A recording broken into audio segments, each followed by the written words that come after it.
Time does not move in a straight line. It spirals, and the past never really leaves us. It echoes. Those echoes are all around you, woven into the very fabric of our modern world, from the steel bones of our cities to the silent codes of our screens. This is a journey through 30 of those reverberations, a thrilling expedition where we will uncover how the medieval world still speaks directly to our own.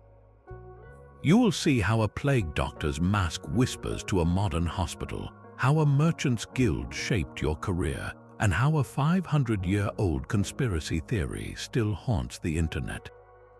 By the end, you will never look at a skyscraper, a smartphone, or a social media feed the same way again. We will walk the ghostly line where a pilgrim's road becomes a tourist trail, and where a knight's code of honor shapes a soldier's creed today. How many of these ancient echoes have you already felt without ever knowing their true names? That first echo is perhaps the most visually arresting, a silhouette burned into our collective memory. The plague doctor's mask, with its long, hollow beak and round glass eyes, looks like something from a nightmare, yet its purpose was born of the best science of its time. In the 14th and 15th centuries, doctors believed diseases like the Black Death were spread through miasma, a poisonous, foul-smelling air that rose from rotting matter. The mask was their ingenious, if terrifying, solution. The beak was not for show, it was a filter stuffed with dried flowers, herbs, and spices like rose petals, mint, cloves, and myrrh. The idea was that these strong, pleasant aromas would purify the bad air before the doctor breathed it in, creating a barrier of scent between the healer and the deadly miasma. Now, fast forward centuries to a hospital ward during a modern pandemic. The scene is different, but the instinct is hauntingly familiar. Instead of a leather cloak, a healthcare worker wears a disposable gown. Instead of a beaked mask filled with herbs, they wear an N95 respirator, a precise mechanical filter designed to block viral particles. The glass eyepieces have become a full-face shield or protective goggles. The theory has completely changed from miasma to germ theory, but the core human action has not. We still suit up. We still create that physical barrier between ourselves and the unseen threat. The plague doctor's outfit was the medieval world's cutting-edge PPE, or personal protective equipment. It was a desperate, logical attempt to control the uncontrollable using the tools and knowledge available. Today, our materials are advanced polymers instead of leather. Our filters are microscopically engineered instead of stuffed with lavender. But the silhouette of protection, that figure standing between life and death, echoes across the ages. It is a powerful reminder that our drive to shield ourselves, to confront pestilence with whatever technology we have, is a profoundly human constant. That same drive to build a barrier against the unseen finds its opposite in a breathtaking ambition to reach for the heavens, not with fear but with light. Medieval architects faced a seemingly impossible puzzle. They wanted their cathedrals to soar, to be monuments that lifted the eyes and the spirit toward God. But the heavy stone roofs needed to be held up by thick, solid walls. The higher you built, the thicker those walls had to be, which meant fewer and smaller windows, leaving the interior dark and cavernous. The Gothic cathedral was their brilliant, beautiful solution to this structural riddle. Look at a building like Notre Dame de Paris. Its secret is not in the walls, but in what holds them up from the outside. Those graceful, arching stone arms you see reaching out from its sides are called flying buttresses. They act like the steadying hands of a giant, catching the outward thrust of the heavy roof and channeling it down into the ground. This meant the walls themselves no longer had to bear the full load. They were freed.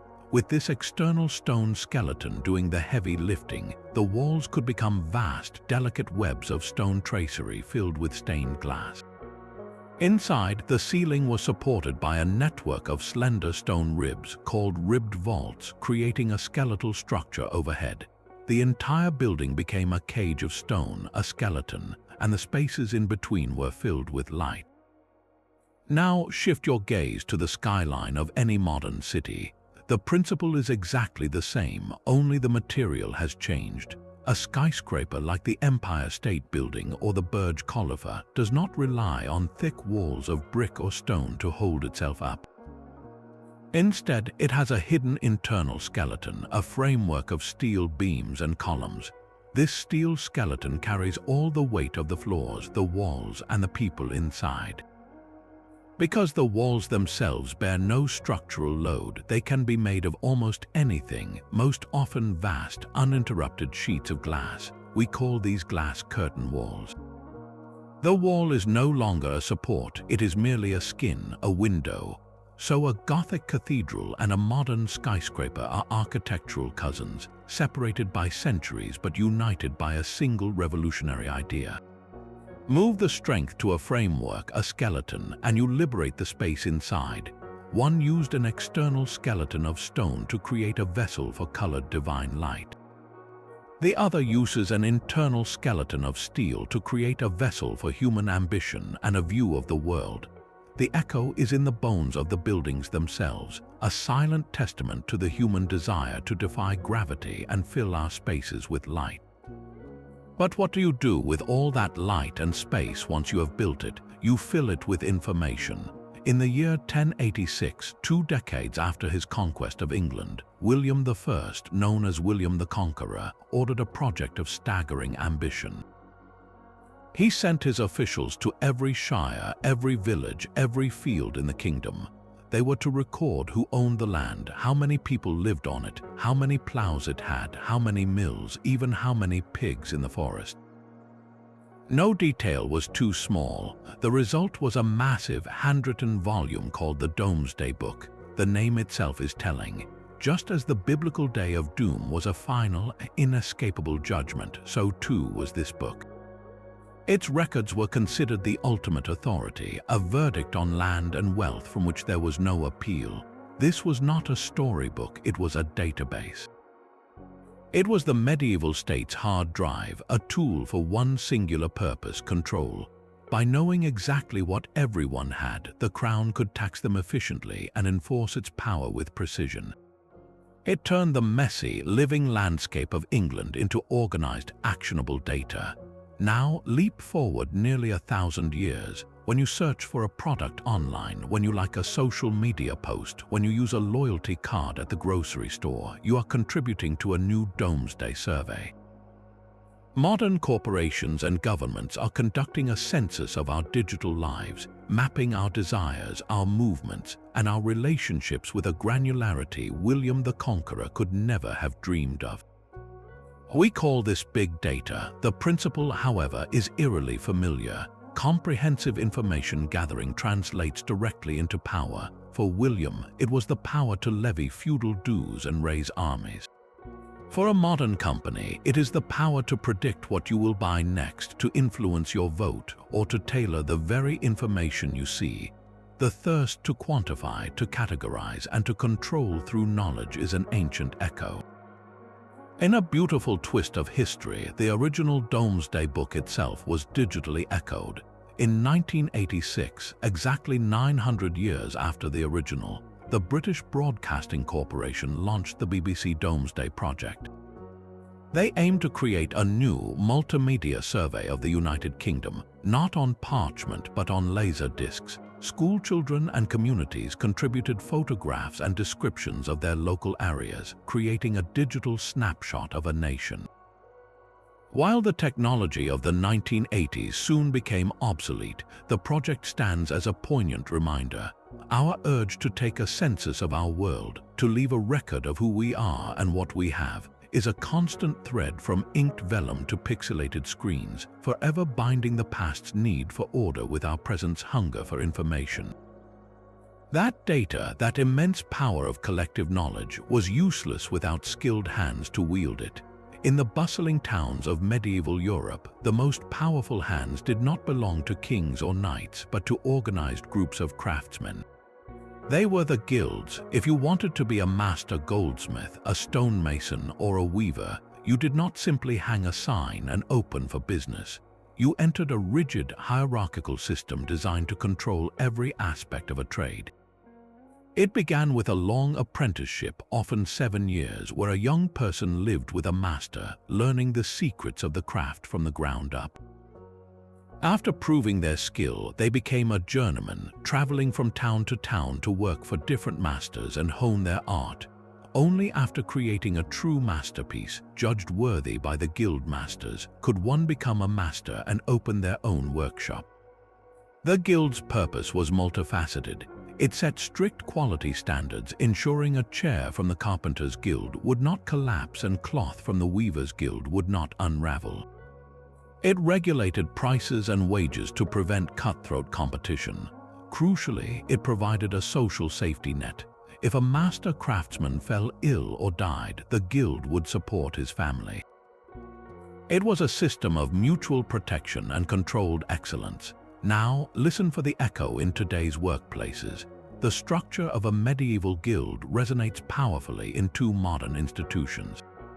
First, the trade union. While guilds were associations of self-employed masters, unions are collectives of employees, yet their core missions align. A modern union exists to protect its members, to bargain collectively for fair wages and safe working conditions, just as a guild set standard rates and ensured its masters could earn a living.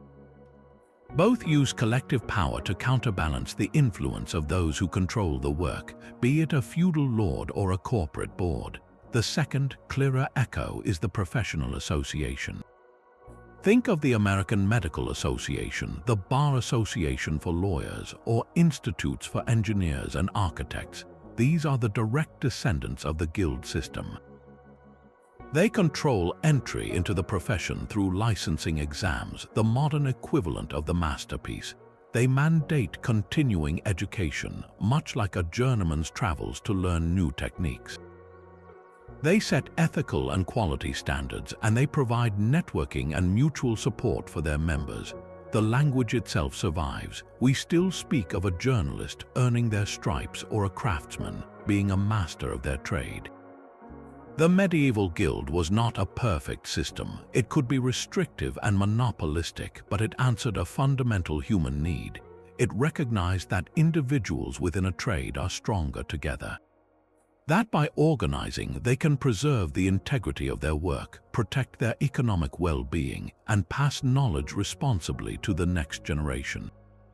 Whether you are a nurse supported by your union or a software developer certified by a professional body, you are participating in a form of organization whose blueprint was drawn in candlelit guild halls over 500 years ago. Yet the search for a powerful, distant ally often reveals more about the searcher than the sought. For over 500 years, the courts of Europe were captivated by a letter. It arrived, or so the story goes, sometime in the 12th century, addressed to the Byzantine emperor and various European kings. Its author claimed to be Prester John, a priest-king of immense piety and even greater power. He ruled a vast, lost Christian kingdom beyond the lands of Islam, a realm overflowing with marvels. His palace was made of crystal, his lands held the fountain of youth, and his armies, numbering in the millions, were ready to march to the aid of their besieged Christian brethren in the West. This was the legend of Prester John, and it was not just a fairy tale. It was a geopolitical fantasy that drove real-world decisions for centuries. Monarchs and popes sent embassies eastward, hoping to make contact.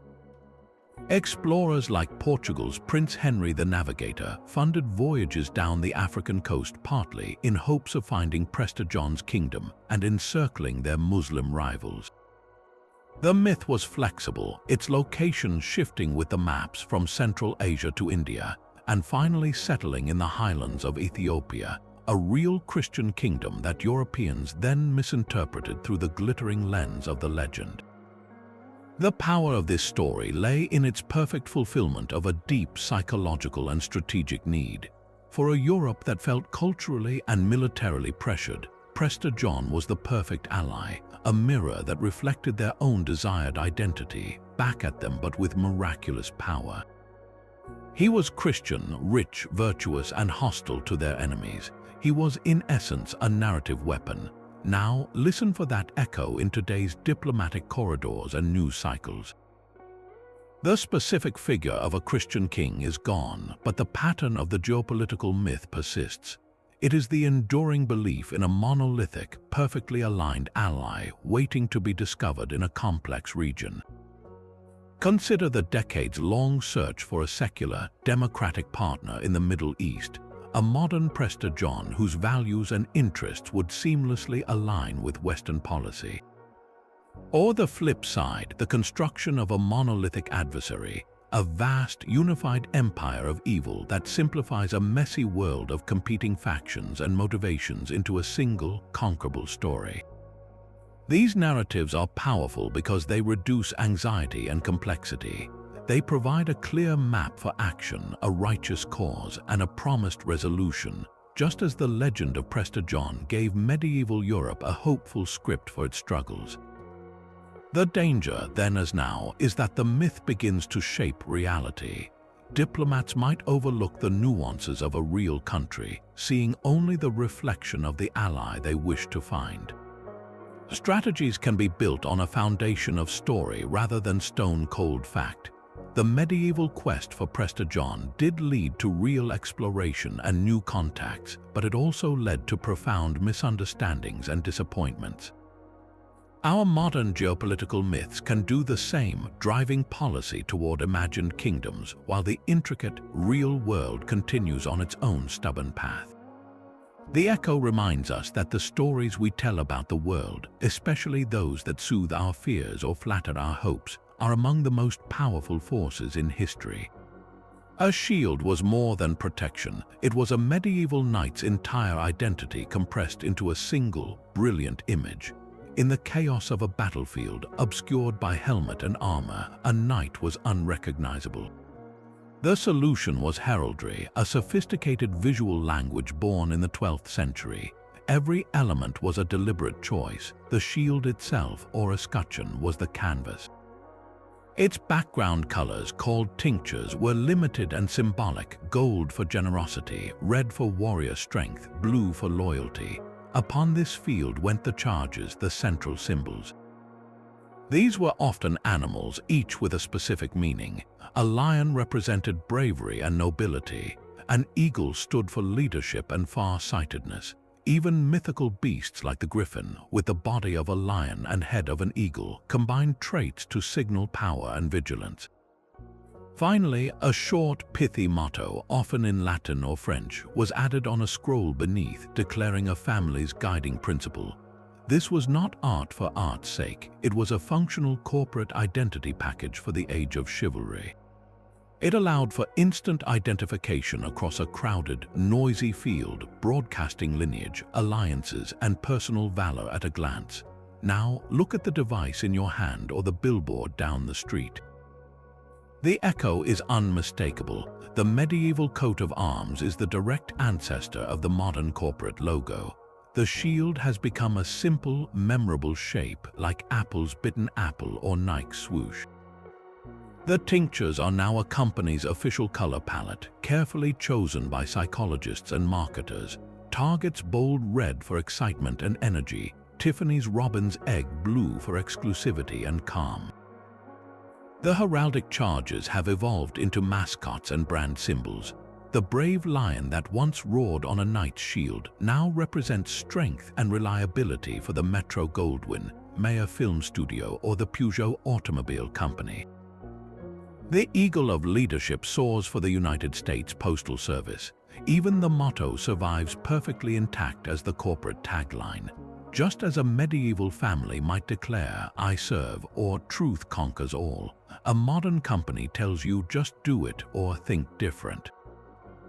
Both systems solve the same fundamental problem in a crowded, competitive landscape. How do you communicate who you are, what you stand for, and why you should be trusted, all in a single, silent, instantaneous glance? The knight needed his allies and enemies to know his house on a smoky battlefield. The corporation needs you to recognize its brand in a split-second scroll through a crowded digital feed. The language has shifted from valor and lineage to innovation and reliability. but the grammar of symbols, colors, and short, powerful phrases remains eerily unchanged. We are all still reading coats of arms every single day, we just call them brands. The symbols on a shield promised identity, but another medieval dream promised something far greater, a mastery over the very substance of reality itself. This was the quest for the Philosopher's Stone, the legendary substance sought by alchemists for centuries. To dismiss it as mere superstition is to miss its profound echo. The alchemist's goal was twofold: to achieve the great work of transmuting base lead into perfect gold, and to discover the elixir of life, a potion granting immortality. Their laboratories, filled with alembics and furnaces, were places of intense, secretive experimentation. They believed that matter itself had a spiritual dimension, and that by purifying metals through processes like calcination and distillation, they were also purifying the human soul. It was a holistic science, blending practical chemistry with philosophy, mysticism, and a deep, poetic yearning. The Philosopher's Stone was not just a material, it was the ultimate symbol of human ambition to unlock nature's deepest secrets and rewrite its fundamental rules. That ambition did not vanish with the end of the Middle Ages, it simply changed its language. Listen for the transmutation in our own laboratories today. The first, most literal echo is in nuclear physics. When scientists achieve nuclear fusion, they are quite literally forcing atomic nuclei to fuse together, creating a new, heavier element and releasing immense energy. This is transmutation, not of lead into gold, but of hydrogen into helium, a process that powers the stars. Our most advanced reactors are attempting to harness this stellar alchemy here on Earth. The second echo is in the code of life itself. Modern genetic engineering is a form of biological alchemy. Scientists are not using crucibles and mystical symbols, but tools like CRISPR to precisely edit the DNA of living organisms. The goal: to transmute a deadly genetic disease into health, to alter the fundamental blueprint of an organism to serve human needs. This is the pursuit of the elixir of life, not as a single magical potion, but as 1,000 targeted cures, each one a miracle of modern science that would seem like pure magic to a medieval mind. Finally, step into the digital realm of Silicon Valley. Here, a new breed of alchemist seeks a different kind of stone. Their base material is not metal but data, vast oceans of unstructured information. Their furnaces are server farms, and their mystical processes are complex algorithms. Their great work is the transmutation of this raw, chaotic data into predictive insight, into targeted advertising, into pure profit, the gold of the 21st century. They even speak of their own elixir, the quest for artificial general intelligence, a digital fountain of youth that might one day transcend human limitations. The tools and the theories are unrecognizable from those of a medieval workshop, but the core human impulse is identical. It is the drive to find the master key, the one principle or technology that will allow us to bend the stubborn rules of nature, economics, or biology to our will. We still dream of turning the base into the sublime, the diseased into the whole, the chaotic into the valuable. The Philosopher's Stone was never found in a flask, but the quest for it built the foundations of modern chemistry and ignited a flame of transformative ambition that still burns in every particle accelerator, every genetics lab, and every tech startup on the planet. The alchemist sought truth through fire and transformation, but medieval society had another, more terrifying method for uncovering it.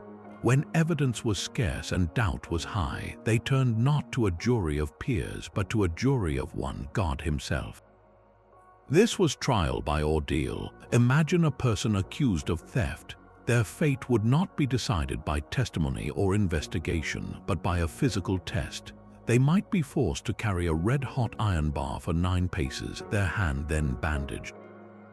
If after 3 days the wound was clean and healing, God had intervened to prove their innocence. If it festered, guilt was divinely confirmed. Another common ordeal was trial by water.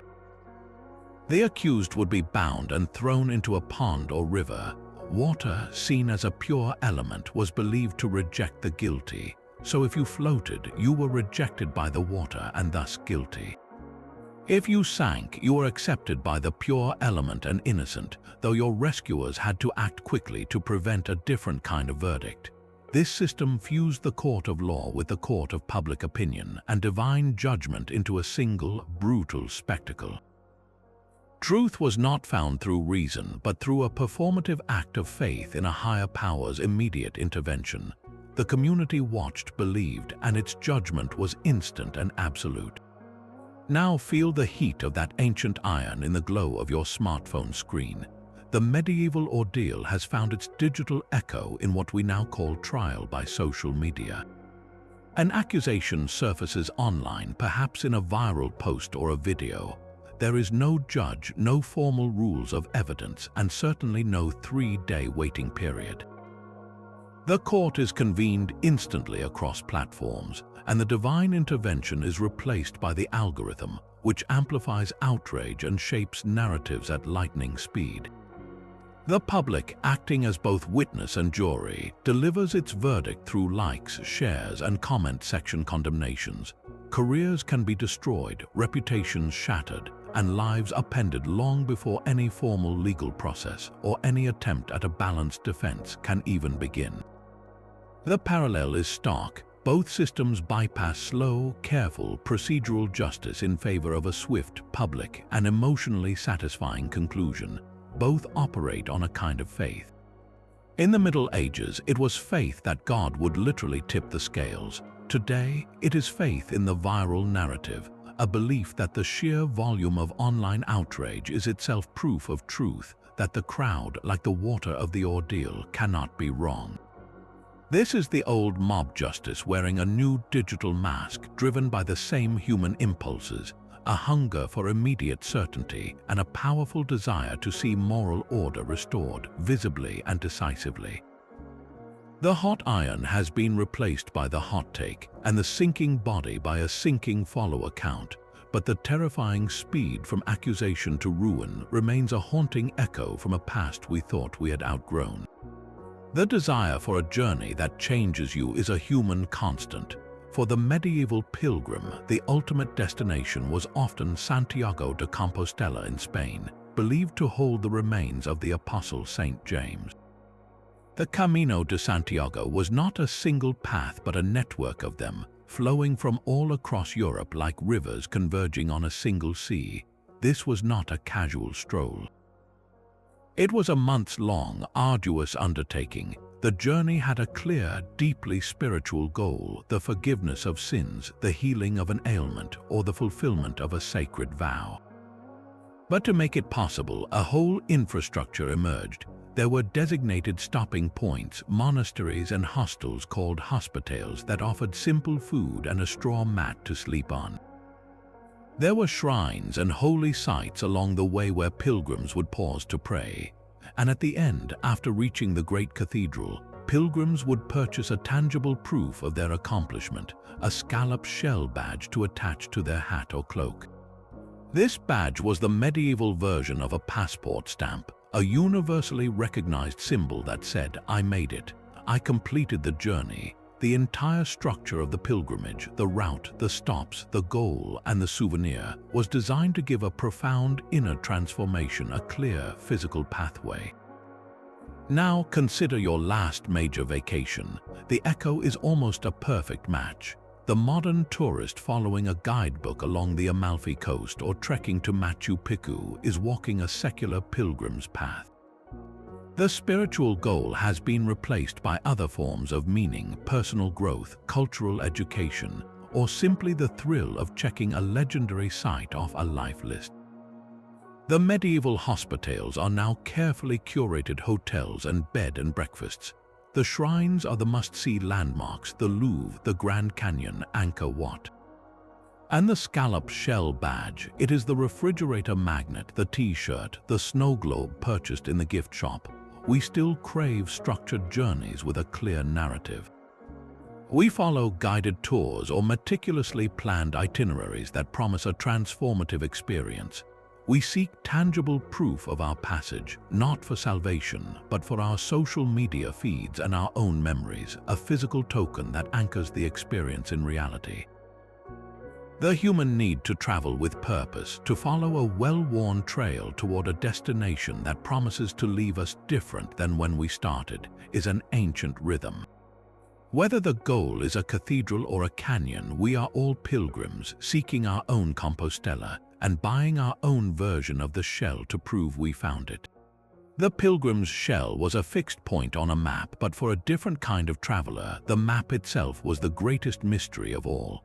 The Vikings sailed across the North Atlantic, reaching Iceland, Greenland, and even the coast of North America centuries before Columbus, all without a compass.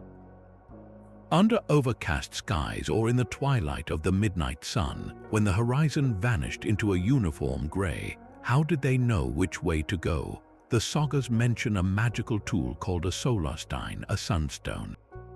For centuries, this was dismissed as mere legend, a poetic metaphor, but modern science and archaeology suggest it was a brilliant, real-world application of physics. The leading candidate is a transparent crystal known as Iceland spar, a form of calcite that exhibits a property called birefringence. When light passes through it, the crystal splits the light into two separate beams. By rotating a piece of Iceland spar and looking toward a hidden sun through the overcast sky, a skilled navigator could detect a subtle change in the brightness or pattern of these dual images. The crystal would reveal the polarization of sunlight, a directional signature invisible to the naked eye, allowing them to pinpoint the sun's location even when it was completely obscured by cloud or fog. This was not magic, it was hyper-observant natural science. They had learned to read a hidden signature written in the light itself. Now, look at the dashboard of a modern car or the screen of your phone. The problem is identical, knowing your precise location on a seemingly featureless expanse, be it an ocean or a suburban grid. The Viking solution was to decode polarized sunlight with a crystal. Our solution is to decode timed radio signals from a constellation of satellites orbiting the planet, the global positioning system. The principle of triangulation is the same. The Viking navigator might have used the sunstone to find one reference point, then combined it with knowledge of seabirds, wave patterns, and stars. GPS uses the exact time a signal takes to travel from multiple satellites to your receiver to calculate your exact position. One uses the physics of light through a mineral, the other uses the physics of electromagnetic waves through the vacuum of space. Both are ingenious hacks that transform an invisible, natural phenomenon into a practical tool for guidance. The sunstone was a way of making the hidden sun speak. GPS makes silent satellites shout their coordinates. The echo is in the human mind that looks at a blank sky or a blank screen and refuses to be lost, that insists on finding a way to chart a course through the unknown by listening to the quiet whispers of the universe itself. The sunstone made the invisible sun a guide, but medieval minds were just as fascinated by making the visible world carry a hidden, moral meaning. This impulse found its home in the bestiary, a type of illuminated manuscript that was part natural history, part moral fable, and part dazzling art. These books catalogued creatures from the familiar to the fantastical, but every entry served a higher purpose. A pelican, for instance, was said to peck its own breast to feed its young with its blood, becoming a powerful symbol of Christ's sacrifice. The crafty fox represented deceit, while the loyal dog stood for fidelity. Even the mythical unicorn, which could only be tamed by a pure maiden, was a lesson in purity and divine grace. The bestiary was not concerned with biological accuracy. It was a tool for teaching, using the animal kingdom as a mirror to reflect religious truths and social lessons back to the reader. It blended scant real-world observation with layers of folklore, scripture, and symbolic imagination, creating a world where every beast had a secret to tell about the human soul. Now open a tabloid or scroll through a certain corner of the internet today, and you will find a direct descendant of that medieval book. We call it cryptozoology, the study of hidden animals. Its subjects are creatures like Bigfoot roaming the Pacific Northwest, the Loch Ness Monster lurking in a Scottish lake, or the chupacabra haunting the Americas. The methods of proof are strikingly similar to the Bechery's blend of sources. Anecdotal eyewitness reports stand in for the travelers' tales that once described dragons. Blurry, indistinct photographs or shaky videos replace the stylized illustrations of the past. There is the same deep, yearning desire for the world to still hold vast, unexplored mysteries, for there to be monsters left on the map. The cryptid, like the Bechery beast, is more than a potential animal. It is a symbol. Bigfoot often represents a wild, untamed nature pushing back against human encroachment. The Loch Ness Monster is a relic from a primordial past, a living dinosaur that defies time. These modern myths populate our remaining unknowns, from deep forests to deep lakes, with beings that carry the weight of our anxieties and our wonder. The medieval scholar and the modern cryptozoologist are engaged in the same fundamental human project. Faced with the blank spaces on the map, whether those spaces are geographical or simply gaps in scientific classification, we instinctively fill them with stories. We give shape to the shadows, and in doing so, we reveal less about the world that is, and more about the world we fear or hope might still be possible. That same yearning for a world filled with meaning can turn, under pressure, into a demand for a world remade. In 1381, England was a powder keg. The Black Death a generation earlier had killed a third of the population, creating a labor shortage that should have empowered the surviving workers. Instead, the ruling nobility panicked. They passed laws to freeze wages at pre-plague levels and tie peasants to their manors, trying to force society back into its old, rigid shape. To fund an endless war with France, the crown then imposed a brutal new poll tax, a flat fee on every adult, hitting the poor with the same burden as the rich. The injustice was absolute, and it found its voice in a radical preacher named John Ball. His sermons, delivered in village greens, asked a question that shook the foundations of feudal society. When Adam delved and Eve span, who was then the gentleman? In the beginning, in the garden, there was no nobility. There was only work. This was a revolutionary idea that social hierarchy was not a divine order, but a human invention, and an unjust one at that. His words, circulating like wildfire, helped ignite the peasants' revolt. Tens of thousands marched on London, burning tax records, executing officials, and demanding an end to serfdom. They were not just fighting a tax, they were fighting the story that their poverty and subjugation were natural and God-given. They had a charismatic voice in Ball, and a clear target in the economic and political elite who profited from the system. The rebellion was ultimately crushed with terrible violence, its leaders executed, but the echo of its causes rumbles through the centuries. Listen to the rhetoric of any modern populist movement, on the left or the right. The core grievances are hauntingly familiar: a deep resentment toward a distant, centralized power seen as corrupt and self-serving. A burning anger at an economic system perceived as rigged, where elites prosper while ordinary people struggle despite their labor. The specific enemy changes from feudal lords to global bankers, from the royal court to the political establishment. But the narrative of an unfair hierarchy protecting itself at the people's expense is the same. And just as John Ball's powerful question gave shape to the inchoate rage of 14th century peasants, modern populist movements are galvanized by charismatic figures who channel that widespread economic grievance into a simple, compelling story. They name the enemy, they promise a return to a purer, more just order, and they position themselves as the true voice of the forgotten people against the entrenched authority. The peasants' revolt was a violent explosion, but its underlying dynamic, the struggle between a rigid, unequal status quo and a grassroots demand for fundamental change, never truly ends. It simply finds new costumes and new battlefields, a perpetual echo of the moment when enough people finally ask, who made the rules and why should we obey them? A rebellion's fire burns from a story of injustice, but to navigate a world full of such stories, you need a map of the heavens themselves. In the hands of a medieval scholar or a ship's captain rested a device of breathtaking ingenuity, the astrolabe. Crafted from brass or wood, it was a portable model of the universe, a handheld computer centuries before the word existed. Its intricate face, a web of engraved lines called a reter, represented the fixed stars and the ecliptic path of the sun. By suspending it and aligning a sighting bar with a specific star or the sun, you could capture the sky's position. Rotating the movable parts against a calibrated background plate, you could then solve a stunning array of practical problems. It could tell you the time of day or night, calculate the sun's altitude for navigation, determine the exact date, predict when a star would rise or set, and even cast a basic horoscope.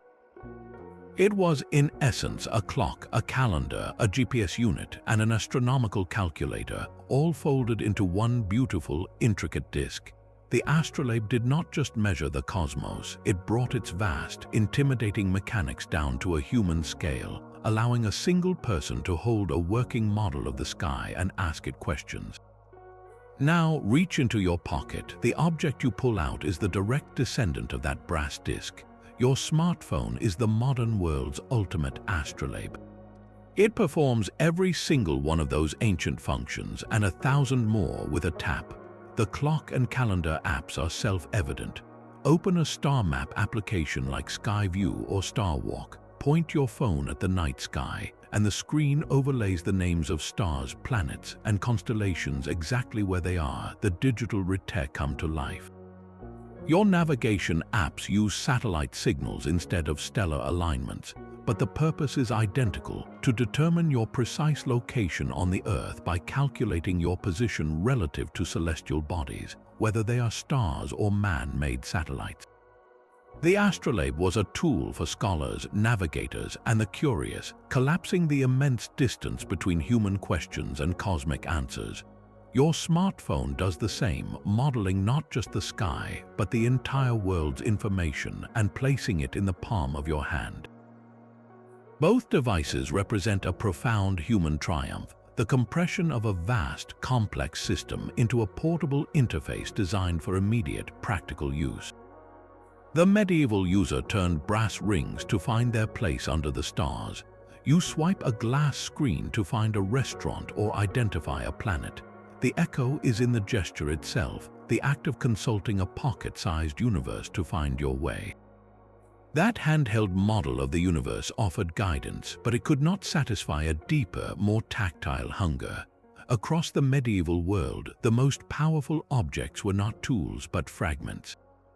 A sliver of wood said to be from the true cross, a tooth of a saint, a thread from the Virgin Mary's veil. These were relics, and they were the center of a spiritual economy of staggering scale. They were not merely kept, they were enshrined. A humble bone might be placed in a container of gold and gems, a reliquary, itself a masterpiece of artistry. People undertook perilous journeys, entire pilgrimages, just to be in the presence of these objects. Why? Because they were believed to be conduits. They held a lingering sacred power, a holiness that could heal the sick, forgive sins, and offer a direct physical link to the divine. Touching the reliquary or even seeing it was a form of grace. The relic was a point where heaven touched earth, made solid, and you could stand before it. This veneration was about more than faith. It was about the human need for a tangible connection to the extraordinary, to hold a piece of the story that was too big to hold in your mind alone. Now shift the scene from a cathedral to a concert venue or a movie premiere. The sacred language has changed, but the ritual is eerily familiar. This is the echo of the modern cult of celebrity. The relic is no longer a saint's bone, but a celebrity's personal effect. A guitar smashed on stage, a dress worn to the Oscars, a signed napkin. These items are sold for fortunes and displayed in museums or private collections with the same reverence once reserved for holy fragments. The pilgrimage, too, has found its secular path. Fans do not travel to Compostela, they travel to Hollywood, to Graceland, to the filming locations of their favorite shows. They stand outside gates not to heal an illness but to catch a glimpse, to feel proximity to a different kind of extraordinary. The autograph is the perfect modern relic. It is a unique physical trace of the star's presence, a direct transfer of their aura onto a piece of paper, transforming a common object into a cherished totem. This is the key to the echo, the transfer of aura. In the Middle Ages, the aura was divine grace channeled through the saint. Today, the aura is fame, talent, or perceived glamour channeled through the star. In both cases, the object becomes a battery charged with that intangible power. We believe that by owning a piece or even being near it, some of that magic rubs off on us. It bridges the vast gap between our ordinary lives and a realm of perceived perfection or divine favor. Whether it is a medieval peasant hoping a saint's knucklebone might cure a child's fever, or a modern fan believing a singer's discarded water bottle contains a fragment of their magic, the impulse is rooted in the same deep soil. We are physical creatures in a mysterious world, and we crave proof, a piece of the puzzle we can touch. When we cannot touch the dream itself, we will gladly settle for a piece of the dreamer. The need to touch a fragment of the sacred speaks to a deeper hunger, a desire to see our greatest stories acted out right before our eyes. In the bustling towns of medieval England, this hunger was satisfied not by relics but by live theatre of the most spectacular kind. On holy feast days, the entire community would gather for the mystery plays. These were not performances in a distant cathedral, but sprawling, episodic cycles that told the entire biblical story, from the creation and the fall of man right through to the Last Judgment. They were staged on the streets using movable platforms called pageant wagons that rolled from one part of town to the next, each wagon sponsored and performed by a different trade guild. The shipwrights might stage Noah's Ark, the bakers the Last Supper, and the goldsmiths the Adoration of the Magi. It was popular, raucous, and deeply engaging entertainment, blending solemn religious themes with earthy humor and spectacular special effects, like a helmet that belched real smoke. The structure was inherently episodic, a series of powerful, self-contained stories linked by a grand, unifying narrative about morality, human nature, and divine justice. Everyone, from the wealthiest merchant to the poorest apprentice, could find a point of connection in this shared communal storytelling. Now press play on your favorite streaming service. The echo is not in the content but in the fundamental structure of how we tell stories today. The medieval mystery play cycle is the direct ancestor of the modern streaming anthology series. Think of shows like Black Mirror or the various iterations of The Twilight Zone. Each episode is a standalone story, a complete narrative world with its own characters and conflict. Yet they are all bound together by a unifying theme or a central, haunting question about technology, society, or the human psyche. Just as the mystery plays explored the fears and hopes of a society defined by faith, these modern anthologies explore the anxieties of a society defined by data, screens, and artificial intelligence. The pageant wagon has been replaced by the digital episode rolling onto your screen on demand. The community gathering in the town square has become the global audience discussing the latest episode online. And the purpose remains strikingly similar: to engage a broad audience with accessible, thought-provoking entertainment that holds up a mirror to our collective soul. The mystery plays asked, what does it mean to be good in the eyes of God? Anthologies like Black Mirror ask, what does it mean to be human in the eyes of a machine? Both formats trust the power of a short, potent story to deliver a moral or philosophical punch, leaving the audience to carry the question out into their own world, long after the curtain falls or the credits roll.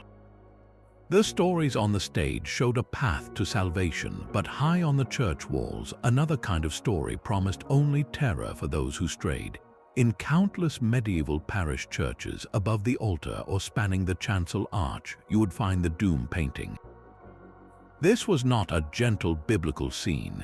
It was a full-color, panoramic vision of the Last Judgment, the moment when Christ returns to separate the saved from the damned for all eternity. The right side showed the bliss of heaven, a serene, orderly procession into paradise, but it was the left side that held the congregation's horrified gaze. Here was hell rendered in grotesque and inventive detail. Demons with bestial faces gleefully tortured the naked souls of the damned, casting them into fiery pits, boiling them in cauldrons, or subjecting them to cruel torments that mirrored their earthly sins. A glutton might be force-fed disgusting filth, a gossip might have their tongue torn out. The purpose was visceral instruction. In an age where most could not read the Bible's warnings, the doom painting was a graphic, public service announcement written in pigment and plaster. It said clearly and unforgettably, your choices have eternal, physical consequences. This is what awaits if you fail. The art was a tool of social control, using fear to reinforce moral and communal boundaries by showcasing the ultimate price of breaking them. Now look at the stories that dominate our bookshelves and movie screens today. The medieval doom painting has found its powerful echo in modern dystopian art and literature. The setting has shifted from the afterlife to a possible future here on Earth, but the narrative function is identical. Works like George Orwell's 1984, Margaret Atwood's The Handmaid's Tale, or films like The Hunger Games and Blade Runner do not depict hellfire and demons. Instead, they paint horrifyingly plausible futures shaped by total surveillance, environmental collapse, oppressive theocracies, or dehumanizing entertainment. They are secular doom paintings. Their purpose is not to warn of divine punishment, but to warn of the societal punishment we might bring upon ourselves. They take the sins of the present, whether it is unchecked state power, environmental neglect, or social inequality, and extrapolate them to a logical, terrifying conclusion. Just as the medieval peasant looked up and saw a glutton being tortured, we read or watch and see our own world reflected back in a distorted, darkened mirror. The critique is the same. This is where your path leads. Change course. Both forms of art use the power of vivid, often shocking imagery to bypass intellectual debate and strike directly at the emotional core, provoking fear, outrage, and a deep-seated desire to avoid that depicted future. The church fresco asked, "Do you want to burn in hell for your sins?" The dystopian novel asks, "Do you want to live in this world we are creating?" The medium has evolved from fresco to film, the authority from divine to secular, but the urgent, warning cry from the wall remains exactly the same. A warning painted on a wall demands to be seen, but a sacred book invites you to come closer, to dwell within its beauty. High on a remote island off the coast of Northumbria, around the year 700, a monastic artist bent over a page of calfskin vellum. His task was not merely to copy the words of the Gospels, it was to build a house for them, a sanctuary of ink and color that would be worthy of the divine message. The result is the Lindisfarne Gospels, one of the most stunning artworks to survive from the early medieval world. Here, text and decoration are not separate elements, they are a single, living entity. Intricate, interlacing patterns of spirals and knots, woven with figures of birds and beasts, explode from the margins and envelop the sacred letters. Initials become monumental architectures of color, gold, and deep blue lapis lazuli. This was not a speedy process. A single page could take a scribe weeks or even months of absolute concentration. Every dot of color, every impossibly fine line of the interlace was applied with a quill or a brush in a silent scriptorium, lit only by daylight and candle flame. This was an act of supreme devotion. The physical labor of creation was itself a prayer, a meditation on each holy word through the patient movement of the hand. The book was not just a container for scripture, it was a visual hymn, a way of honoring the text by making its very form radiant. Now, move your eyes from that vellum page to the glowing screen of a computer. The monastic scribe's toolkit of quills, pigments, and gold leaf has been replaced by software like Adobe Illustrator or Canva. Yet the fundamental human impulse has not changed one bit. Today, we call it graphic design or desktop publishing. A modern designer crafting a wedding invitation, a company logo, or a social media graphic is engaged in the same essential act as that Northumbrian monk. They are taking the raw material of words and ideas and seeking to illuminate them, to make them visually magnificent and meaningful. The tools are digital, but the process is eerily similar. Layers in a software file allow for the building up of complex elements, just as layers of pigment and gold leaf were applied to the page. Intricate vector paths create clean, scalable patterns that echo the precise interlace of the Gospels. Drop shadows, glows, and transparency effects are our version of burnished gold, catching the light of the screen instead of the candle. We embed graphics, charts, and icons directly into our text, weaving image and word together into a single communicative object. The Lindisfarne scribe worked to make the word of God glorious for a community of believers. The modern designer works to make a brand identity memorable, a piece of information clear, or a personal announcement beautiful for a community of clients, customers, or friends. The scale and context are different, but the drive is the same. We are visual creatures who believe that the container affects how we receive the message. That beauty and clarity matter, that to honor an idea, sometimes you must spend hours or weeks getting the curves of a single letter just right, whether you are using a quill on animal skin or a stylus on a glass tablet. The echo is in the focused human behind the tool, striving not just to write but to make writing shine. A book's illuminated page is a world unto itself, but to make that world matter, its ideas need to travel. In the cold waters of the Baltic and North Seas, a new kind of power was being built not with swords, but with ledgers and trade agreements. This was the Hanseatic League, a sprawling network of merchant guilds and free cities that dominated northern European commerce from the 13th to the 17th centuries. Think of it not as a single country, but as a medieval version of a powerful multinational corporation with its own army and navy. Cities like Lübeck, Hamburg, and Bruges formed a defensive and commercial confederation. Their goal was simple and ruthless: to control trade routes and eliminate competition. They established common legal standards for weights, measures, and quality of goods like timber, fur, and wool. They negotiated trade treaties as a bloc, giving them immense leverage against kings and princes. They built fortified trading posts called contours in foreign cities from London to Novgorod, which operated under their own laws. And when diplomacy failed, the Hanseatic cities could deploy their own warships to protect their merchant fleets from pirates or hostile states. This was supranational cooperation driven purely by commercial interest, creating a stable, predictable economic zone across a fractured political landscape. Now look at the map of modern Europe. The Hanseatic League's most profound echo is the European Union. The goals are strikingly parallel: to ensure safe passage and free trade across borders, to standardize regulations so that a product made in one country can be sold in another without barriers, and to create a powerful economic bloc that can compete on the global stage. The Hanseatic Contour, a trading enclave operating under its own rules, finds its echo in the EU's single market, a vast territory where goods, services, and people move freely. The common Hanseatic legal standards for wool quality are the ancestors of the EU's countless regulations on everything from food safety to product labeling. Both entities were born from a recognition that isolation is weakness, and that collective economic strength leads to greater security and prosperity for all members. The crucial difference, of course, lies in who is driving the project. The Hanseatic League was an alliance of merchant elites and city-states, a bottom-up network focused squarely on profit. The European Union is a top-down political project of sovereign nation-states, founded in the aftermath of devastating wars with the explicit goal of making conflict not just unprofitable but impossible.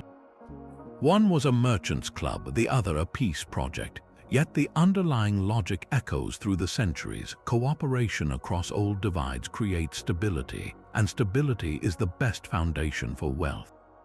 The Hanseatic League eventually faded as nation-states grew stronger and new trade routes emerged, but it proved a concept that shared economic interest could weave together a region more tightly than any crown ever could.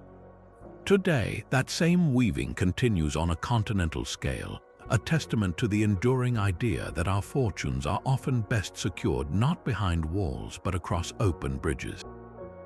A merchants' league wove prosperity across borders, but the walls of a castle were designed to defy all such connections.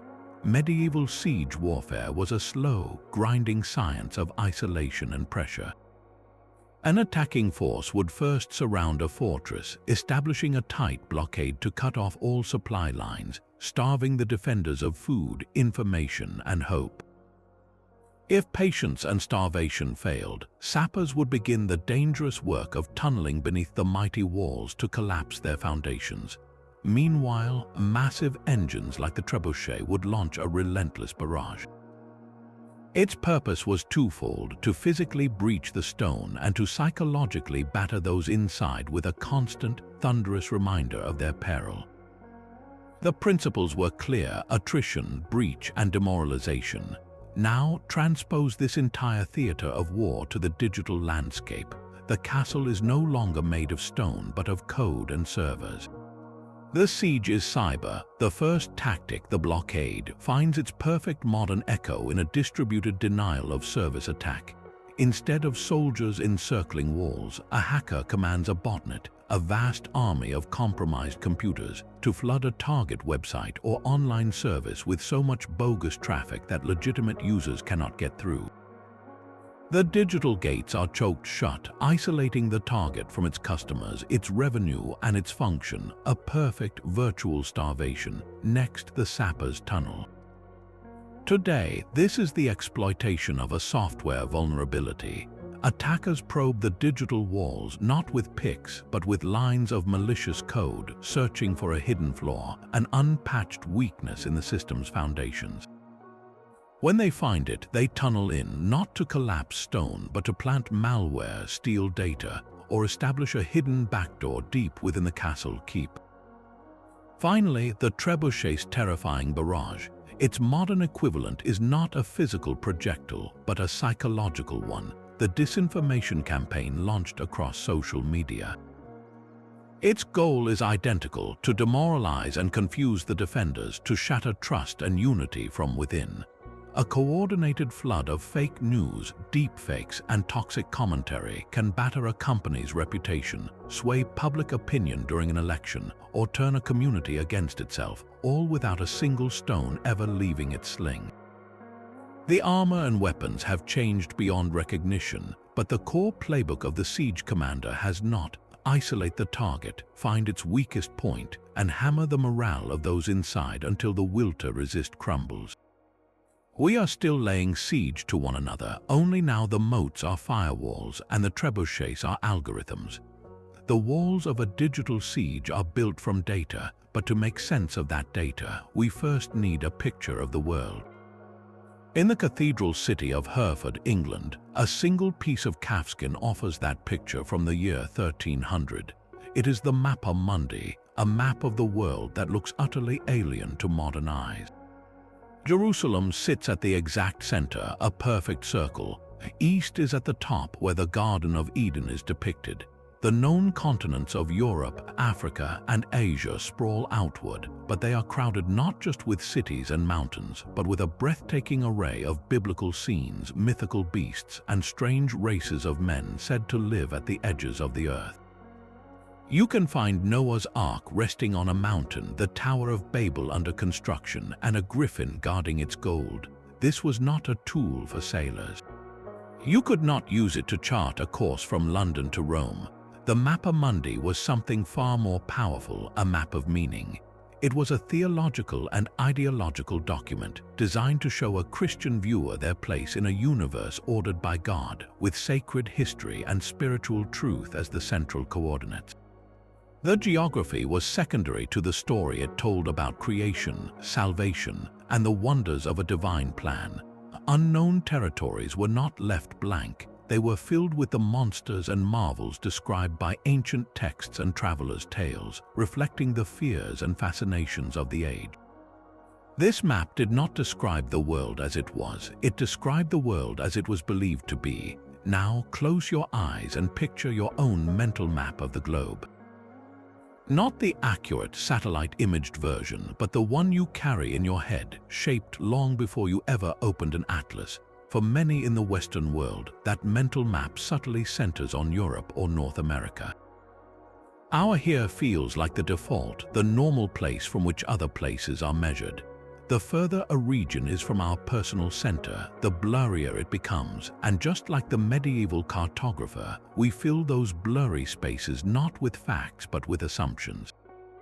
We populate them with stereotypes absorbed from news headlines, movies, or snippets of conversation. Modern versions of the monstrous races said to inhabit the edges of the Mappa Mundi. A country we know little about might become a single story in our minds, a place of only poverty or only conflict or only exotic tourism. Our education, our media diet, and our cultural upbringing draw the borders and choose the landmarks of our internal geography. Both maps, the Kafkian and the cognitive one, serve the same profound function. They take a vast, complex, and intimidating reality and simplify it into a manageable story that reinforces our worldview. The Mappa Mundi told a Christian that Jerusalem was the navel of the world, making their faith the axis of all creation. Our mental maps, often without us realizing, whisper that our culture, our politics, our way of life is the sensible center around which other, more chaotic regions orbit. The echo is a humbling reminder that every map, whether drawn on parchment or in the mind, is first a confession. It confesses what the mapmaker values, what they fear, and what they believe to be true, long before it ever describes a single inch of the actual earth. The map in our mind tells us where we stand, but a code tells us how to stand there, especially when the ground is soaked in violence. The medieval knight was bound by a complex, often contradictory ideal known as chivalry. It was not a single rule, but a tapestry woven from threads of martial excellence, unwavering loyalty to one's lord, a polished courtesy toward peers, and a solemn duty to protect the weak and the innocent. In the illuminated manuscripts and romantic poems, the knight was a paragon, a Christian warrior whose strength was tempered by mercy. The reality on the muddy, brutal battlefields of history was, of course, far messier. The code was an aspiration, a shining standard held high above the frequent savagery of feudal warfare. Its power lay not in its perfect enforcement, but in its very existence as a moral compass for a class defined by its right to wield lethal force. It attempted to answer a difficult question: how can a man be a professional instrument of violence and still be considered good? That question did not retire with the knight in armor. It followed him straight into the modern barracks. Today, the professional soldier, sailor, airman, or marine is guided by a formalized military ethos. For the United States Marine Corps, it is honor, courage, commitment. For many armies, core values include duty, respect, integrity, and selfless service. These are not just slogans on a wall, they are the bedrock of professional identity, drilled in from the first day of basic training. Like chivalry, this modern ethos serves a critical dual purpose. Externally, it projects an image of the disciplined, principled warrior, which is crucial for public trust and legitimacy. Internally, it provides a moral framework for individuals who must carry out profoundly difficult, often traumatic duties. The most concrete echo of the chivalric duty to protect the non-combatant is found in the modern rules of engagement. These are the strict, legally binding protocols that dictate when, how, and against whom force may be used. They are the practical, enforceable manifestation of that ancient ideal, creating a bright line between legitimate military targets and protected civilians, between necessary force and wanton cruelty. Both systems, the medieval code and the modern ethos, arise from the same human necessity. Warfare is chaos, fear, and primal instinct. To prevent that chaos from consuming the warrior's soul and the society they defend, a powerful counter-narrative must be built. A story of the honorable warrior, the protector, the one who fights not for the love of violence but for a cause greater than themselves. This idealized identity gives meaning to the sacrifice and imposes a crucial restraint. The knight swore an oath on his sword, the soldier recites a creed. The language has evolved from feudal piety to secular professionalism, but the deep psychological and social function is unchanged.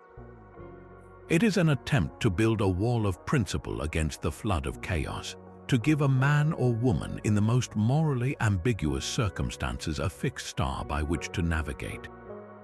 We see the ghost of Lancelot not in a suit of plate armor, but in the medic who runs through gunfire to aid a wounded comrade, or the officer who risks their own safety to prevent civilian casualties. The code lives on because the fundamental dilemma of the warrior never does. That code of honor sought to master the chaos of war, but another ancient artifact reveals a mind seeking to master the cosmos itself through pure mechanical genius. In 1901, sponge divers off the coast of a tiny Greek island called Anti-Semitic stumbled upon a shipwreck from the 1st century before Christ. Among the statues and pottery, they recovered a lump of corroded bronze and wood that seemed utterly unremarkable. Decades later, as conservators painstakingly cleaned it, they realized it was not a lump but a machine. Gears, more than 30 of them, intricately interlocked within a wooden frame about the size of a shoebox. This was the Antikythera mechanism, and it was an artifact so profoundly out of place that it seemed to defy history. It was an analog computer built over 2,000 years ago, designed to model the heavens. By turning a hand crank on the side, a user could advance a complex clockwork of gears that moved dials and pointers on the front and back faces. These dials could predict the positions of the sun and moon, the phases of the moon, the timing of eclipses, and even the movements of the 5 known planets. It likely showed the dates of major athletic games like the Olympics. This was not a tool for navigation. It was a portable planetarium, a philosophical demonstration device that embodied the Greek belief in a cosmos governed by beautiful, predictable mathematics. Its discovery sent shockwaves through the modern world because it shattered a comfortable narrative. We had assumed technological progress was a straight, upward line from primitive to advanced. The Antikythera mechanism stood as a stark, gear-filled rebuke to that idea. Here was a peak of sophistication that was not just lost, but forgotten so completely that nothing approaching its complexity would be seen again until the mechanical clocks of the Renaissance over 1,000 years later. It was a ghost from a possible future that never happened, a whisper of a different technological path. This is the echo of our modern obsession with legacy technology, the awe we feel when we discover the past had secrets we have yet to rediscover. We see it in the enduring mystery of Roman concrete, a recipe lost for centuries that created structures like the Pantheon Dome, which still stands unsupported after 2 millennia, while our modern concrete crumbles in decades. We hear it in the legends of Damascus steel, a Middle Eastern forging technique that produced blades of legendary sharpness and flexibility, a metallurgical secret that faded into myth. These are not just historical footnotes, they are psychological events. They humble us, they force us to question our own technological arrogance. Every time a modern engineer struggles to reverse engineer the superior durability of Roman concrete, or a materials scientist tries to replicate the nanostructure of a Damascus sword, we are having a conversation with a ghost. We are confronting the possibility that progress is not a ladder we climb, but a labyrinth we wander, and that some corridors were explored long ago, then the door was shut and the map was lost. The Antikythera mechanism echoes because it is a tangible piece of a lost world that thought just as deeply, engineered just as precisely, and wondered just as fiercely about the stars as we do. It reminds us that brilliance is not the exclusive property of the present, and that the greatest mysteries are sometimes not about what lies ahead, but about what we have already left behind, waiting silently in the deep. The gears of the Antikythera mechanism modeled a rational cosmos, but the human mind, when faced with chaos, often seeks a far darker kind of order. In the spring of 1144, in the English town of Norwich, the body of a young boy named William was found. Local monks quickly spread a horrific tale that the Jewish community of the town had kidnapped, tortured, and murdered the child as part of a Passover ritual, using his blood to make unleavened bread. This was the first recorded blood libel accusation in medieval Europe, a complete fiction that ignited a pattern of persecution for centuries to come. These myths were not random slander, they followed a precise and poisonous narrative structure. They painted Jewish communities as a secretive, malevolent cabal operating within Christian society, engaging in ritual murder, poisoning wells, or desecrating sacred objects. When the Black Death swept across Europe in the 14th century, wiping out millions, the sheer scale of the horror demanded a comprehensible villain. Panicked populations lacking any understanding of germ theory found one in their Jewish neighbors. Rumors spread that Jews had poisoned the wells, a deliberate act of mass murder. This led to brutal pogroms and mass executions, a terrifying attempt to purge the imagined source of the plague by purging a people. The ultimate expression of this scapegoating was expulsion, with kings like Edward I of England and later the monarchs of Spain and Portugal ordering the entire Jewish population from their realms, seizing their property in the process. The core of these medieval myths was never about truth, it was about function.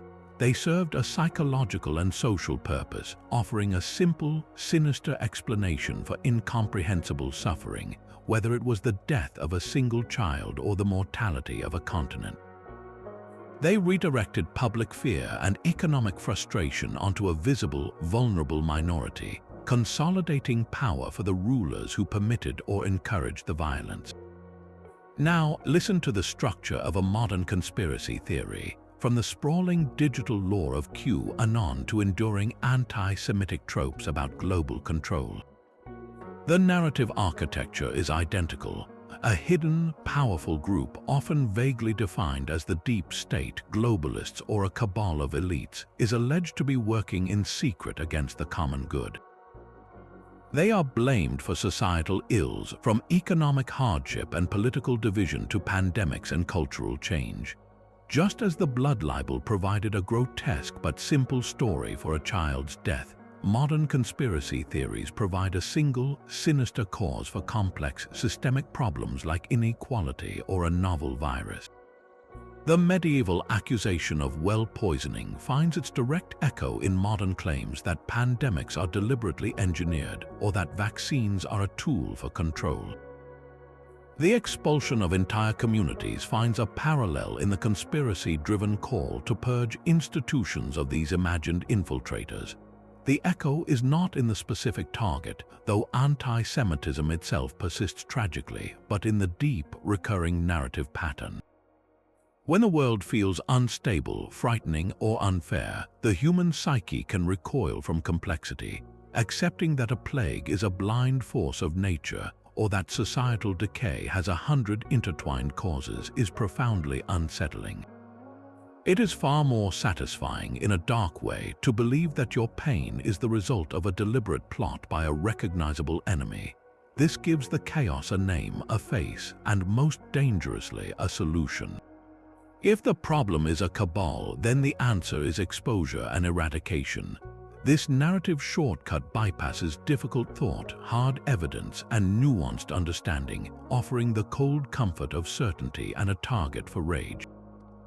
The parchment scrolls bearing blood libel accusations have been replaced by encrypted message boards and viral videos, but the story they tell is an ancient one written in the language of fear. It is the story of the secret knife in the dark, a story we tell ourselves when the light of understanding fails and the shadows grow long. The search for a master key to the universe often begins not in a workshop but in a classroom. While the Antikythera mechanism modeled the stars, a quieter revolution was building in the cities of Europe, one that would create a machine for manufacturing knowledge itself. In the 12th century, in places like Bologna, Paris, and Oxford, something new emerged from the crowded streets. It was called a universitas, a Latin word meaning a corporation or guild. But this was not a guild of weavers or stonemasons. It was a guild of the mind, an association of masters and students who banded together for mutual protection and the pursuit of learning. In Bologna, it was a guild of students who hired and paid the masters. In Paris, it was a guild of masters who admitted students. This was the birth of the university, and its original structure was purely, pragmatically medieval. The core teaching methods were twofold. First, the lecture, from the Latin lectio, meaning to read. In an age before the printing press, a single, precious manuscript of Aristotle or Roman law was the textbook. The master would read from it aloud, slowly, while the students, who likely had no copy, would listen and transcribe his words, creating their own books. The lecture was literally the act of hearing the text. Second, the disputation. This was a formal, rigorous debate where students and masters would argue opposing sides of a complex question, applying logic and citation to defend their positions. It was intellectual combat, training the mind for clarity and persuasion. Upon completing their studies, a student was examined and, if successful, granted a licentia docendi, a license to teach. This was the original degree, a formal admission into the Guild of Masters. Now, walk onto any modern university campus. You are stepping into a living museum of the 12th century. The hierarchy of degrees is the direct echo of that medieval guild structure. A bachelor's degree, from the Latin baccalaureus, originally signified an apprentice who had completed initial training. A master's degree marked one who had created a masterpiece of scholarship and was admitted to the guild as a full member, qualified to teach. The doctorate, the highest level, conferred the title of doctor, meaning teacher. The academic regalia worn at graduation is not a modern invention. The flowing gown is a medieval scholar's robe designed for warmth in unheated stone halls. The hood's colors and lining denote the scholar's field and institution, a direct descendant of the heraldic colors on a knight's surcoat or a guild's banner. Even the lecture, though now aided by slideshows and microphones, remains the dominant form of mass instruction, a ritualized passing of knowledge from one generation to the next. Our entire framework of higher education, with its tenure-track masters, its doctoral defenses, and its solemn graduation ceremonies, is not a modern innovation. It is a remarkably resilient medieval institution, a guild of the intellect that has outlasted empires because it answered a fundamental human need. It provided a stable structure for the dangerous, essential work of asking questions, challenging authority, and passing the torch of understanding from one curious mind to the next. We are still members of that ancient universitas, our diplomas written in the shadow of a parchment license to teach. Carved in the shadowy corners of a cathedral, surrounded by saints and angels, you might find a face that does not belong. It is a man, but his features are erupting with foliage. Leaves sprout from his mouth, vines curl from his nostrils, and his hair is a tangled thicket of oak and hawthorn. This is the Green Man, a silent, enigmatic presence staring down from the stone ribs of 100 medieval churches. His origins are murky, likely reaching back into pre-Christian European folklore, a potent symbol of the untamed life force of the forest, of seasonal death and rebirth.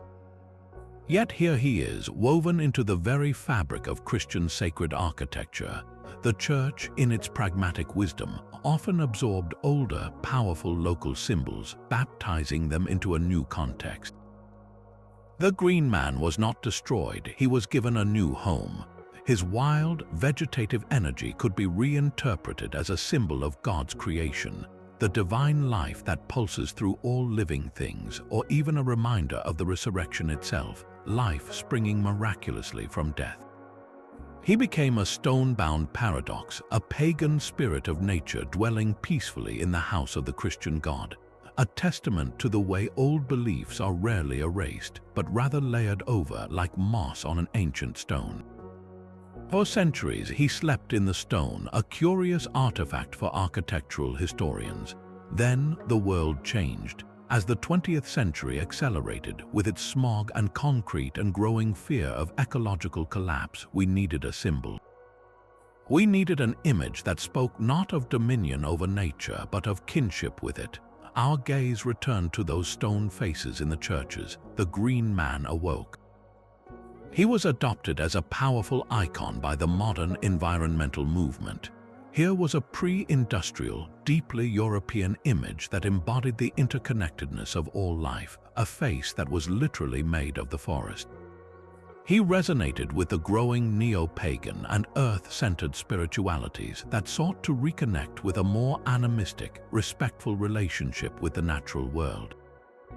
You now find his likeness not just in history books, but on the logos of organic farms, in the artwork of eco-villages, and tattooed on the arms of environmental activists. The echo is profound. It is the renewed, urgent human need to visually represent a truth we had forgotten, a truth the medieval stone carvers perhaps understood intuitively. We are not separate from nature, we are of it. Our breath is the forest's exhalation. Our bodies will return to the soil that feeds the leaves. In an age of climate crisis, the Green Man is no longer just a folklore relic or an architectural curiosity. He has become a silent, stone-faced prophet. His message, encoded in oak and ivy 500 years ago, is now our most pressing prayer, a reminder that our survival is inextricably bound to the vitality of the living world that sprouts from his very being. He is the past's vivid, leafy whisper, telling us that to save ourselves, we must first remember we belong to the green. The Green Man's silent prophecy speaks of life, but the medieval battlefield was ruled by a machine designed to deliver death with terrifying precision. High on a hill overlooking a besieged castle, engineers would assemble the era's ultimate artillery piece, the trebuchet.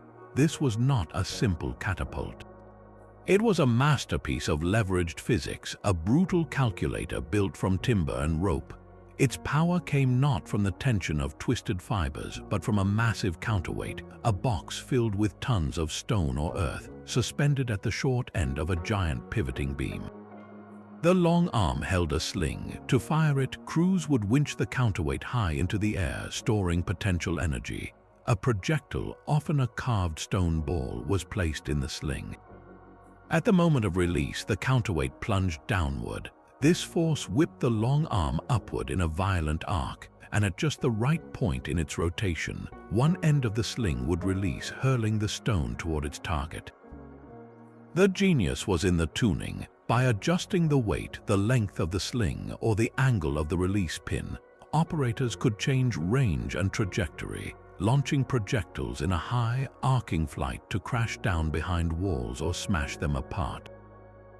They were solving complex physics problems with wood and intuition, mastering the relationship between mass, force, and parabolic arc. Now follow the path of that stone through the centuries. The trebuchet's fundamental principles did not become obsolete with the invention of gunpowder.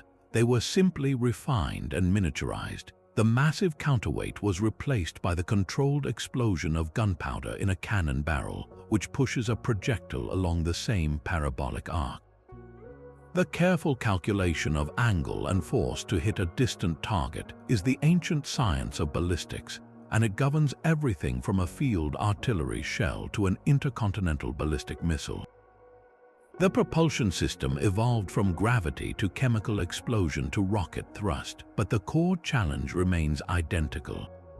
How do you impart exactly the right amount of kinetic energy to a payload to make it follow a predictable curve through the air and land precisely where you intend? The medieval engineer, peering down the length of his timber beam, judging the wind and the distance to the castle gate, was engaged in the same essential act as a modern artillery officer inputting coordinates into a computerized firing system. Both are solving the same equations of motion. One uses a chalkboard and a keen eye, the other uses silicon and satellite data, but the ghost of the trebuchet's arc is traced in the flight path of every shell and missile. It is a stark reminder that our most advanced technologies of force are often built upon foundations of stone and leverage, where the first physicists were soldiers trying to break down a wall. A trebuchet's arc is a brutal story told in physics, but some stories are whispered in colors so vibrant they feel alive centuries later. In a quiet library at Trinity College, Dublin, under careful glass, lies a book that is not merely read but witnessed. This is the Book of Kells, created around the year 800 by monks on a remote Scottish island. To call it an illuminated manuscript is an understatement. It is a universe of ink and pigment, where the Latin words of the Gospels are cradled in a riot of decoration so dense, so hypnotically complex, that the text itself seems to grow from a garden of visual wonder. Take the famous Chi-Rho page, which introduces the story of Christ's birth. The Greek letters Chi and Rho, the first two letters of Christ's name, explode across the parchment. They are not written, they are built into monumental architectures of spirals, knots, and interlacing patterns that coil and weave into infinity. Tiny, meticulous figures of humans, cats, moths, and otters peek from the corners, living within the letters. This was not decoration for beauty's sake alone. In a world where few could read the Latin words, the images were the sermon. The overwhelming intricacy of the page was itself a theological statement, a visual representation of the infinite complexity and divine order of God's creation. The vibrant colors, from precious lapis lazuli blue to vivid green, were meant to evoke the jeweled walls of the heavenly Jerusalem. Every fantastical creature, every impossible knot that has no beginning and no end, was a puzzle for the soul, an invitation to meditate on the mysteries of faith. The Book of Kells was a machine for wonder, using the human eye as a direct pathway to the heart and the mind. Now, turn the page of history to a modern comic book shop or graphic novel section. The medium has changed, but the fundamental craft of the Kells scribe is alive and well. In the pages of a masterpiece like Art Spiegelman's Mouse or Neil Gaiman's Sandman, the story is not told by text alone. The images carry narrative weight, emotion, and subtext. The layout of panels controls the pace of time, the use of color sets a psychological mood, and the style of the artwork itself becomes a voice. A scribe used the curvature of a letter to frame a scene of the temptation of Christ. A graphic novelist uses the shape of a speech bubble or the angle of a shadow to convey irony or dread. Both are visual storytellers, architects of a page where word and image are fused into a single, more powerful language. This echo extends beyond entertainment. Look at a cinematic storyboard, the blueprint for a film. Each drawn frame is a deliberate composition, planning not just what the audience will see, but what they will feel, guiding the camera's eye, just as the Kells layout guided a monk's meditation. Or consider the sophisticated field of data visualization. A great infographic does not just list numbers, it tells their story. It uses color, shape, and spatial arrangement to reveal patterns, highlight correlations, and make complex statistics intuitively understandable at a glance. A medieval scribe illustrated biblical genealogy with a sprawling tree of Jesse. A modern analyst illustrates climate change with an ascending, alarming line graph. Both are using visual design to translate abstract, potentially overwhelming information into a form that can be seen, grasped, and remembered. The Book of Kells was a bridge across the gap of literacy, making sacred truth accessible through the universal language of imagery. Today, in a world drowning in data and digital noise, we are building the same kinds of bridges. We are all, in our way, trying to be understood. And sometimes the most profound way to make someone understand is not to tell them, but to show them, to build a picture so compelling that the story simply unfolds in their mind, a silent, beautiful echo from a scriptorium on a windswept island. The intricate pages of the Book of Kells were an act of faith, a belief that beauty could carry a sacred message. But sometimes the most powerful messages are carried not by art, but by the raw, untested conviction of the young. In the year 1212, a story swept through the towns and villages of France and Germany that captured a desperate, aching hope. It was said that a young French shepherd boy, Stephen of Cloyes, claimed to have been visited by Jesus, who gave him a letter to deliver to the king. In Germany, a boy named Nicholas led a similar movement. Their message was simple and electrifying. The failures of kings and knights to reclaim the Holy Land were a sign of adult corruption and sin. Only the pure and innocent, the children, could succeed where the mighty had fallen. They believed the Mediterranean Sea would part for them, just as the Red Sea had for Moses, allowing them to walk dry-shod to Jerusalem. And so, thousands of young people, some barely teenagers, others even younger, left their homes and fields. They joined what history remembers as the Children's Crusade, a tragic and mysterious event where legend and sparse historical fact are forever intertwined. The likely reality is far darker than the pious legend. These were not all small children, but often poor adolescents and young adults, disenfranchised and caught in a wave of religious fervor. They had no weapons, no supplies, and no real plan. Many never even reached the sea. They perished from hunger and exposure on the long roads. Those who did make it to Mediterranean ports like Marseille found no parting waters, only opportunistic merchants. According to later accounts, some were promised free passage to the Holy Land, only to be sold into slavery in North Africa. The crusade was a catastrophic failure, a heartbreaking tale of exploited innocence. Yet the myth that grew around it is where the true echo lies. It crystallized a potent, enduring image, the young rising up, disillusioned by the failures and cynicism of their elders, believing their purity alone could cleanse a broken world. That image has never faded. It resurfaces whenever a generation looks at the world it is inheriting and decides the established powers are moving too slowly or in the wrong direction entirely. Listen for the echo in the clear, urgent voice of Greta Thunberg, a single schoolgirl sitting alone outside the Swedish parliament, sparking a global wave of climate strikes.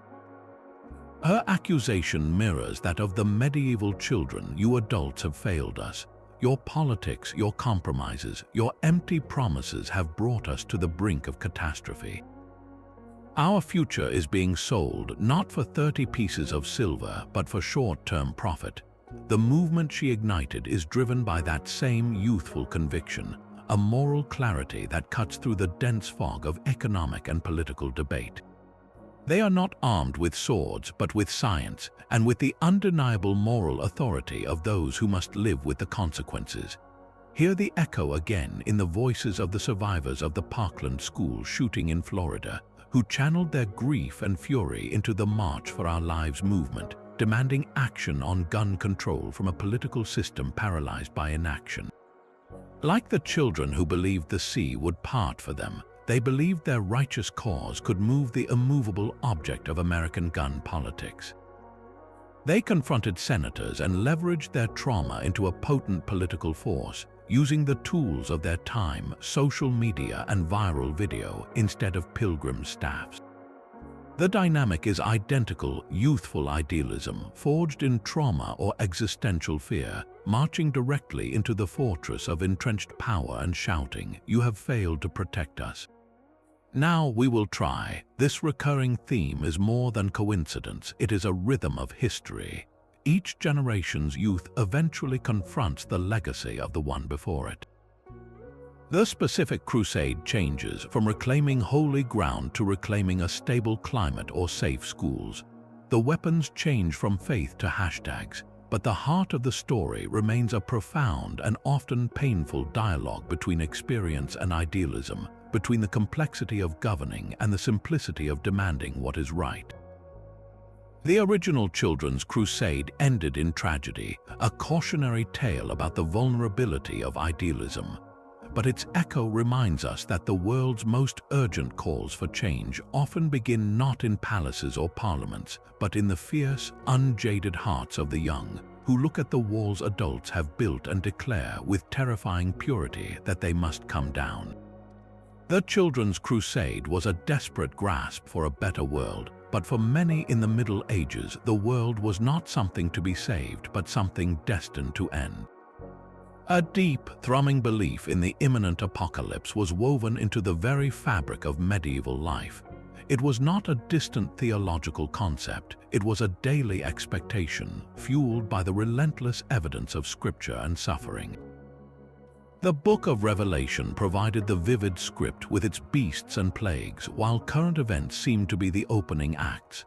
The Black Death, which wiped out a third of Europe, was not just a tragedy, it was a clear sign. The endless wars, the famines, the perceived corruption of the church all pointed to one conclusion: the end times were at hand and divine judgment was coming. This belief was not passive. It sparked extreme public rituals of penitence. Across Germany and other regions, movements of flagellants arose. These were processions of ordinary people who would march from town to town, whipping their own backs with knotted cords until they bled, believing this self-inflicted punishment could appease God's wrath and spare them from the coming fire. It was a terrifying, visceral attempt to control the uncontrollable through a shared, painful performance of purity. The world was ending, and this was their last-ditch survival manual. Now, shift your gaze from those bloody processions to a YouTube video tour of an underground bunker stocked with decades of freeze-dried food. The language has changed from divine wrath to secular risk, but the psychological architecture is hauntingly similar. This is the echo of modern doomsday prepping. The medieval apocalypse was framed by Scripture. Ours is framed by science fiction, news cycles, and risk assessment reports. Instead of plague as a sign from God, we anticipate a man-made pandemic. Instead of invading armies as a biblical scourge, we fear economic collapse, cyber warfare, or climate-driven societal breakdown. The prepper, stockpiling ammunition, water filters, and antibiotics in a remote compound, is engaged in a modern material flagellation. Their rituals are different, but the impulse is the same, a profound, bone-deep anxiety that the world as we know it is on the brink of catastrophic failure. Both mindsets are rooted in a loss of faith, not necessarily in God, but in the stability and protective capacity of the existing societal order. The medieval peasant saw a corrupt church and a dying world. The modern prepper sees a fragile grid, polarized politics, and global systems stretched to their breaking point. The response is to create a parallel world, a sealed-off reality where one can survive the purge. For the flagellant, purity was the ticket to salvation. For the prepper, it is practical knowledge and stocked shelves. One sought to cleanse the soul, the other to fortify the body, but both are attempts to build a lifeboat while watching the main ship crack apart. This is not to equate all preparedness with extremism, but to listen to the deep hum beneath the surface. The echo is in the shared conviction that the center cannot hold, and that the only sane response is to turn away from the community and toward a private, rigorous plan for endurance. It is the age-old human tremor when the foundations shake, a tremor that once drove people into the streets to bleed together and now drives them into the wilderness to dig in alone. The final echo brings us from ancient cathedrals and crusades to a sprawling, bewildering mansion in 19th century California. This is the Winchester Mystery House, a 160-room architectural fever dream built by Sarah Winchester, the grieving widow of the firearm magnate William Wirt Winchester. After the deaths of her husband and infant daughter, a fortune steeped in the blood of the American frontier, Sarah was reportedly consumed by guilt and fear. Legend says she consulted a spiritualist medium in Boston who delivered a terrifying verdict. The Winchester family was cursed by the ghosts of all those killed by the famous repeating rifle. To appease these spirits and save her own soul, Sarah must move west and build a house for them, but she must never stop building. If construction ever ceased, the ghosts would finally claim her. So she did, for 38 years from 1886 until her death in 1922. Construction on the San Jose mansion continued without pause, 24 hours a day, 7 days a week. The result is a labyrinth of pure psychological unrest given physical form. Staircases lead directly into ceilings, doors open onto blank walls or two-story drops. Windows are built into floors, there are rooms within rooms, secret passages, an obsessive repetition of the number 13 in everything from window panes to bathroom tiles. It was not a home, it was a perpetual machine for atonement, a frantic physical prayer built in wood and plaster. This bizarre modern project is a direct echo of a deeply medieval impulse. In the Middle Ages, the wealthy who feared for their souls, often due to fortunes made in war or usury, engaged in a specific kind of architectural penance.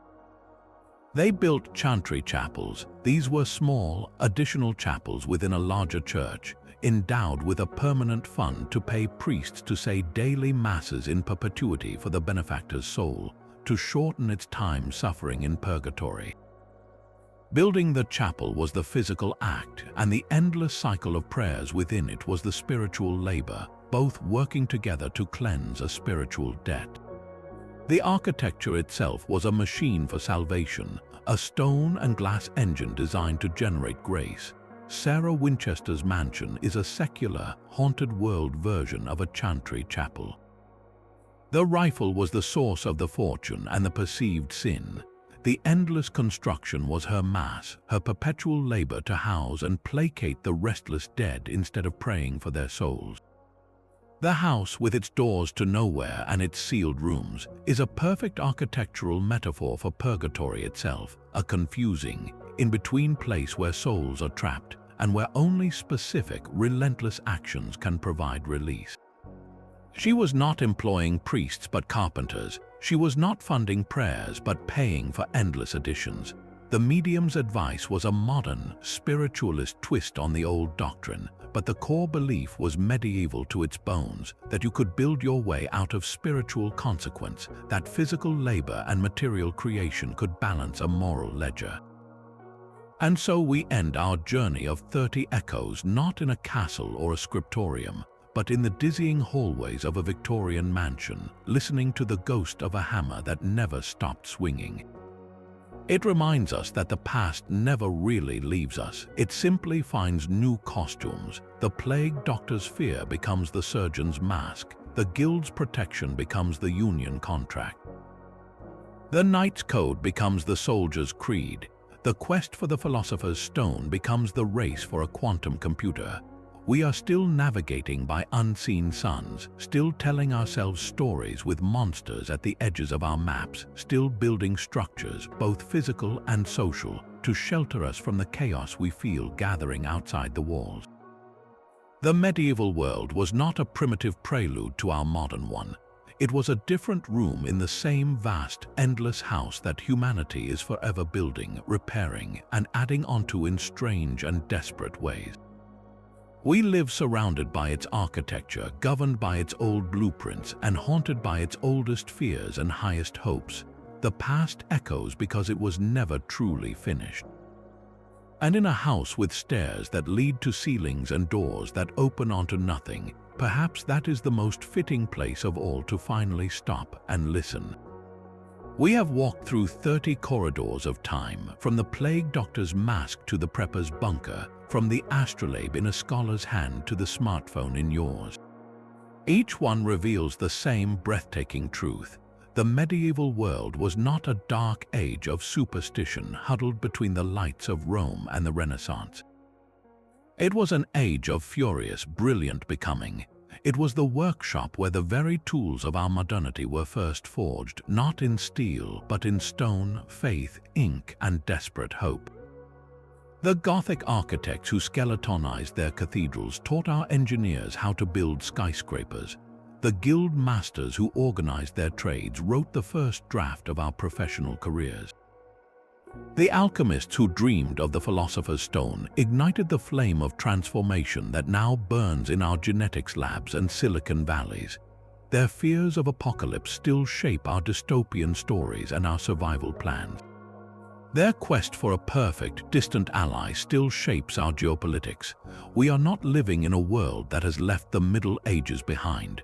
We are living inside the long, intricate echo of its greatest dreams and its most profound terrors. Every time you swipe a screen, you are turning the page of a digital book of Kells. Every time you recognize a corporate logo, you are reading a modern coat of arms. Every time you feel a wave of online outrage, you're witnessing a digital trial by ordeal. The past is not a foreign country. It is the foundation of the house we live in, its old beams still holding up our new walls, its whispers still audible in the hum of our daily lives. So here is a question for you as we bring this journey to a close.